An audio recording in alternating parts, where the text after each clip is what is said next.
भक्तमाल सुनने वाले सभी श्रोताओं को जय श्री कृष्णा, जय श्री राधे। आज हम महर्षि ययाति की कथा सुनेंगे। ययाति जो महाराज नहुष थे उनके पुत्र थे। जब महाराज नहुष को अगस्त ऋषि ने श्राप दिया तब वो 10,000 वर्षों तक अजगर बनकर पड़े रहे पृथ्वी लोक में। और जब पांडवों का अज्ञातवास चल रहा था उसी समय भीम को एक जंगल में एक विशालकाय अजगर ने पकड़ लिया। तो जब अजगर ने पकड़ लिया तो भीम उससे छुड़ाने की कोशिश किया लेकिन नहीं छुड़ा पाए। तब थोड़ी देर में युधिष्ठिर आदि सभी भाई उनको ढूंढने पहुँचे तो वह भीम को एक अजगर ने पकड़ रखा था। तब जब उसको छुड़ाने की कोशिश करने लगे तब वह अजगर ने कहा कि तुम पहले मेरे प्रश्नों का उत्तर दो, क्योंकि अगस्त ऋषि ने भी यही कहा था कि राजन, जिस दिन तुम्हारे प्रश्नों का उत्तर कोई दे देगा उसी दिन तुम इस अजगर योनि से मुक्त हो जाओगे। तो उस अजगर ने पूछा कि युधिष्ठिर से पूछा कि बताओ ब्राह्मण किसे कहते हैं, और दूसरा प्रश्न कि जानने योग्य तत्व क्या है। तो युधिष्ठिर जो साक्षात धर्म के अवतार थे उन्होंने कहा कि ब्राह्मण जिसके अंदर सत्य, दया, शौच और पवित्रता तथा तपस्या और दानशीलता आदि गुण हो वही ब्राह्मण है। और जानने योग्य तत्व तो वो परमात्मा है, वही जानने योग्य तत्व है। तो इस प्रकार जब युधिष्ठिर जी ने उस अजगर रूपी नहुष को उत्तर दिया तो वो प्रसन्न हो गया और उसने कहा कि तुमने हमारे प्रश्नों का उत्तर दे दिया है और अब हमें इस तमोगुणी अजगर की योनि से मुक्ति मिल जाएगी। और वह मुक्त होकर स्वर्ग चले गए। तथा उन्हीं के नहुष थे, उनके बेटा हुए 6, यति, ययाति, संयाति, आयति, बियति और कृति। ये 6 पुत्र थे। तो 6 में जो पहला था यति, वो तो यति हो गए, यति माने सन्यासी। दूसरे थे ययाति, तो ययाति ने राज्य संभाला, और राज्य संभाला तो एक बार ये अपने राज्य में शिकार करने के लिए जंगल में घूम रहे थे। तो उनको एक कुएं से एक आवाज़ आई कि बचाओ बचाओ। तो जब इन्होंने देखा तो उसमें एक कन्या पड़ी हुई थी। वो इनको जब इन्होंने देखा तो उस कन्या को इन्होंने बाहर निकाला। तो जब बाहर निकाला तब उस कन्या ने कहा कि महाराज, अब आपने हमारा हाथ पकड़ा है तो अब मैं आपके जीवन संगिनी बनूंगी और आपको मुझसे ब्याह करना पड़ेगा। तो जब इस प्रकार उस कन्या ने कहा तो महाराज ययाति ने कहा कि पहले अपना परिचय बताओ, तुम कौन हो। तब उस कन्या ने बताया कि मैं जो दैत्यों के गुरु शुक्राचार्य हैं उनकी कन्या हूँ और मेरा नाम देवयानी है। तो ययाति ने जो ही शुक्राचार्य का नाम सुना तो वे तो काँप गए, सोचे कि भाई मैं तो क्षत्रिय हूँ और जो शुक्राचार्य हैं वो ब्राह्मण हैं, तो विवाह कैसे होगा, और अगर विवाह होगा भी तो वो गलत होगा। तब देवयानी ने बताया कि तुम मेरे साथ तुमको विवाह करना पड़ेगा, क्योंकि मेरा विवाह और ब्राह्मण में होगा नहीं, क्षत्रिय में ही होगा, क्योंकि मुझे श्राप मिला है। और ययाति ने पूछा कि बताओ ये तुमको कुएं में कौन गिरा गया। तब देवयानी कहती है कि मैं और मेरी सहेली जो बृहस्पतिवा दैत्य हैं उनकी पुत्री का नाम था सर्वनिष्ठा।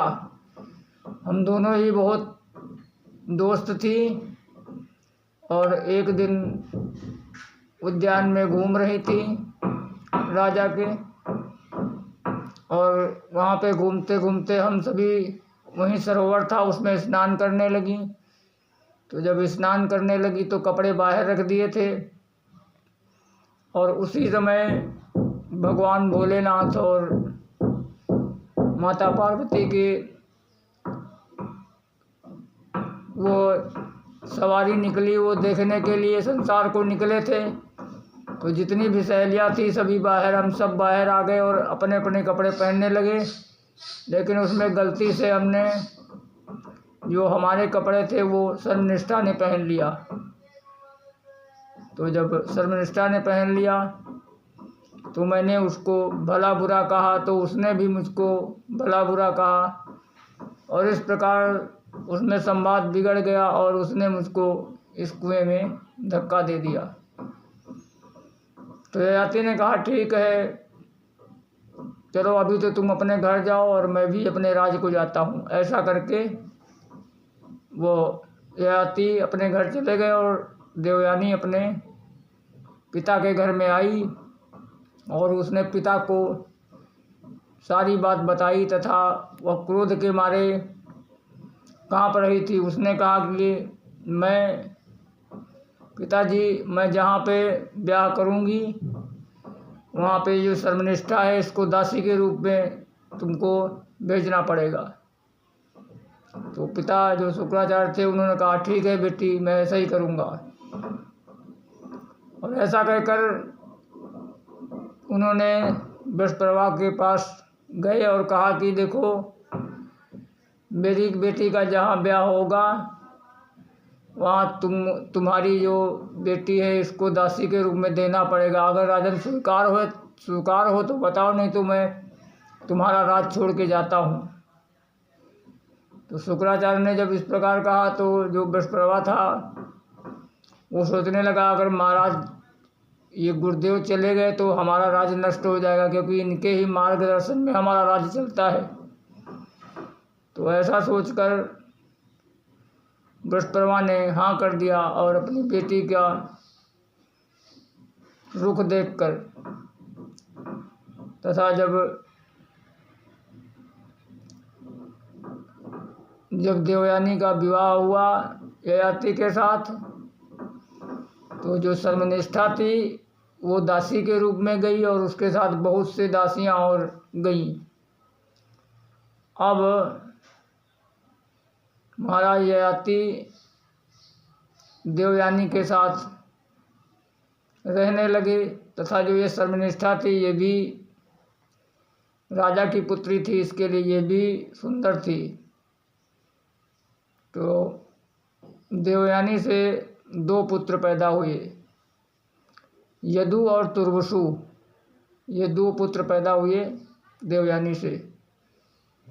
तथा एक दिन राजा ययाति ने सर्वनिष्ठा को देखा तो वह थी तो दासी, लेकिन वो राजकुमारी थी, इसके लिए उसको देखकर राजा ययाति ने उसके साथ संबंध स्थापित किया और उससे 3 पुत्र पैदा हुए, अनु, द्रुहु और पुरु। ये 3 पुत्र उससे पैदा हुए। तो जब 3 पुत्र पैदा हुए तब जब ये बात देवयानी को पता पड़ा तो वो क्रोध के मारे बहुत भला बुरा कहकर और अपने पिता के घर चली गई, शुक्राचार्य के पास। अब चली गई तो महाराज ययाति भी पीछे पीछे गए उसको मनाने के लिए। और जब मनाने के लिए उसको गए तो जब शुक्राचार्य ने देखा तो उन्होंने क्रोध में आकर ययाति को श्राप दे दिया। बोले कि जाओ, तुमने मेरी बेटी के साथ धोखा किया है, जाओ, तुमको जल्दी ही बुढ़ापा आ जाए। और जो शुक्राचार्य ने इनको श्राप दिया तो तुरंत ही राजा ययाति बूढ़े हो गए। और जब बूढ़े हो गए तब वो घबराए और उन्होंने शुक्राचार्य जी से खूब अनुनय विनय किया और प्रार्थना की।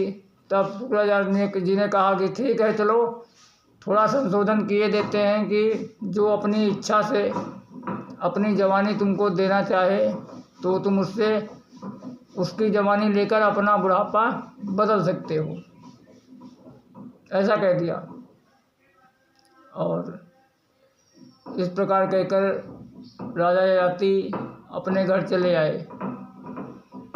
और जब चले आए तो सबसे पहले अपने जो बड़े पुत्र थे यदु, उनसे पूछा कि बेटा तुम अपनी जवानी हमको थोड़े दिन के लिए दे दो और बदले में हमसे ये मेरा बुढ़ापा ले लो। तो यदु ने कहा कि भाई पिताजी, मैंने अभी जवानी देखी ही नहीं है, तो हम कैसे तुम्हें जवानी दे देंगे। तो इस प्रकार उनके चारों पुत्रों ने मना कर दिया। तो जो पांचवें पुत्र थे पुरु, जब उनके पास भी गए और बोले बेटा तुम अपनी जवानी हमको दे दो, तब जो पुरु थे उन्होंने कहा कि पिताजी, ये शरीर तुम्हारे द्वारा ही दिया हुआ है, इसके लिए इस शरीर पर तुम्हारा ही अधिकार है और तुम्हारे ही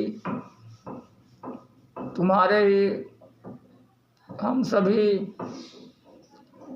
तुम्हारी आज्ञा का पालन करेंगे।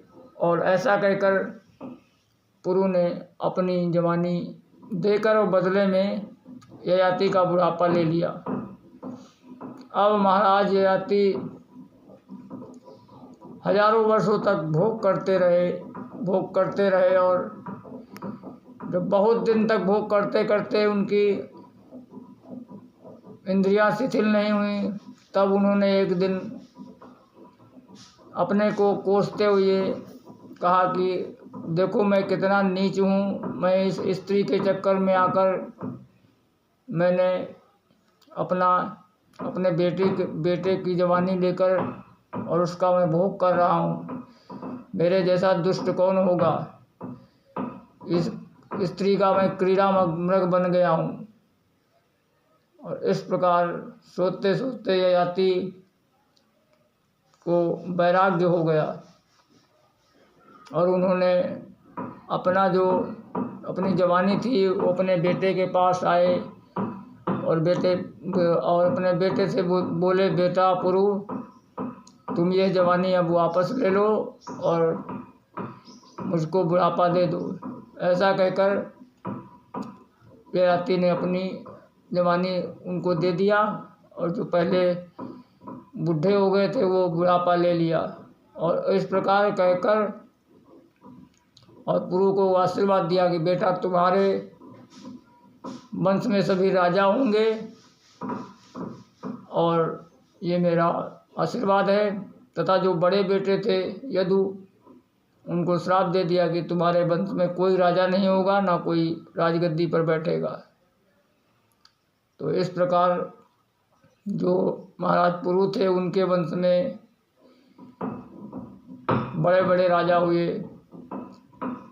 दुष्यंत हुए और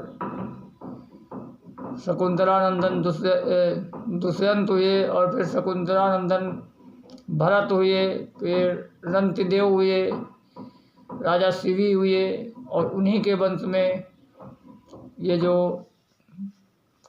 कौरव पांडव हुए, ये सब इन्हीं के वंश में हुए। तथा इसीलिए और ये वंश शकुंतलानंदन भरत से चला, इसके लिए ये सभी भरतवंशी राजा के नाम से जाने गए। भगवान ने भी गीता में अर्जुन को संबोधन करते हुए कहते हैं कि यदा यदा हि धर्मस्य ग्लानिर्भवति भारत। तो ये भरतवंशी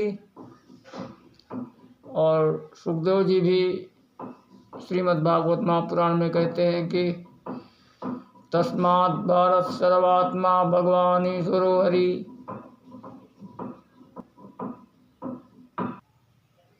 और जो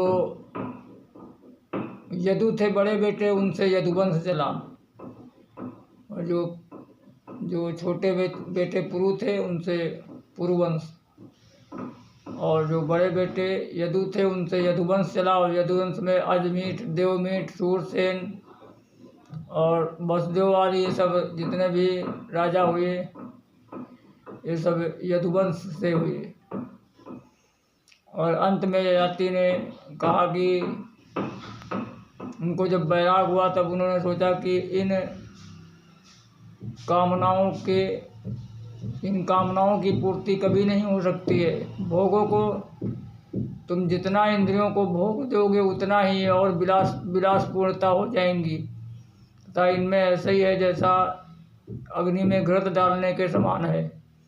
जितने भी इंद्रियों को तुम भोग विलास कराओगे, उतना ही ये और प्रबल होती जाएंगी। इसके लिए इन इंद्रियों पे संयम रखना जरूरी होता है। जब इंद्रिय संयम होगा, तभी परमात्मा में ध्यान लगेगा। देख लो इंद्रियों के न घोड़े बढ़े, इनमें हरदम ये संयम के कोड़े पड़े। अपने रथ को सुमार्ग लगाते चलो, कृष्ण गोविंद गोपाल गाते चलो। अपने मन को सुमार्ग लगाते चलो, कृष्ण गोविंद गोपाल गाते चलो। इस प्रकार महाराज ययाति के वंश से दो वंश चले, एक यदुवंश और एक कुरुवंश। और इस प्रकार महाराज ययाति जो थे, वो महर्षि ययाति बनकर उनको दिव्य परम धाम की प्राप्ति हुई। और समस्त भोगों को भोगते हुए भी अंत में उन्होंने अपना सुधार लिया। देखो, अंत अगर सुधर गया तो सब सुधर जाएगा। अंत में अगर जब अंत समय आता है, तब अंत समय में जीव को बहुत ही ध्यान से उसको भगवान के भजन की आवश्यकता होती है। देखो, कैमरा होता है, कैमरा को ये नहीं पता कि तुम कितनी देर से तैयार सज के बैठे हो, या कितनी देर से कितना देर लगाया है सजने में। उसको तो जो सामने आएगा वैसे ही फ़ोटो खींच देगा। तो इसके लिए अंत समय में ऐसा अपना स्वभाव बना लो कि भगवान के कीर्तन से मन कभी अलग हो ही नहीं। अन्य कोई भी बातों का चिंतन नहीं, केवल भगवान का चिंतन करना चाहिए। देखो, जो चिंतन है वो भगवान से जोड़ता है, और जो चिंता है वो मनुष्य को संसार से जोड़ती है। देखो, चिंता और चिता में केवल बिंदु मात्र का फर्क है, केवल एक बिंदी का फर्क है। चिंता चिता समा प्रोक्तम बिंदु मात्रेण विशेषता। लेकिन जो चिंता होती है वो सजीव को जला देती है। सजीवम दहते चिंता और निर्जीवम दहते चिता। और जो चिंता है वो तो जीवित पुरुष को ही जला देती है, लेकिन जो चिता होती है वो तो मरे हुए को जलाती है। सजीवम दहते चिंता, निर्जीवम दहते चिता। तो इसके लिए चिंता को छोड़कर भगवान के चिंतन रूपी तलवार से संसार के सभी बंधनों को काट देना चाहिए और भगवान की भक्ति करना चाहिए। यही जीवन का परम धर्म है और यही परम लक्ष्य है। जय श्री कृष्णा, जय श्री राधे।